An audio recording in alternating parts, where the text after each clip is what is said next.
विधानसभा मतदारसंघातील सगळ्या प्रमुख कार्यकर्त्याची एक बैठक आयोजित केली होती, पण त्या बैठकीचं रूपांतर मोठ्या मेळाव्यामध्ये झालं. त्यामध्ये सांगोल तालुक्याचा गावनिहाय संपर्क दौरा मी त्या ठिकाणी करायचं ठरवलं आहे. हे ते 2-4 दिवसामध्ये माझा कार्यक्रम मी ठरवून देणार आहे आणि प्रत्येक गावामध्ये बांधावर जाऊन शेतकऱ्याच्या, गरिबाच्या, सर्वसामान्याच्या अडचणी सोडवण्याचा प्रयत्न करतो आहे. आता कार्यकर्त्याच्या मेळाव्यामध्ये साहजिकच आजपर्यंत अनेक वेळा मागणी केलेली आहे. कार्यकर्त्यांचा आग्रह आहे की आबा तुम्ही विधानसभेची निवडणूक लढवावी. कार्यकर्त्यांचा आग्रह आजच्या मिटिंगमध्ये प्रभावीपणे होता. आता येणाऱ्या विधानसभेच्या निवडणुकीमध्ये साहजिकच इच्छुक मी आहेच, परंतु आम्ही दोघांनी समन्वयानंच या तालुक्यामध्ये भविष्यकाळातलं सुद्धा आम्ही राजकारण करणार आहे.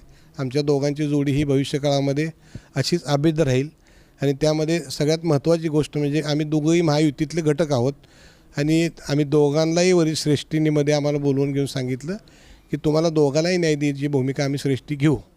आता श्रेष्ठीच्या निर्णयाकडे आम्ही वाट बघतोय.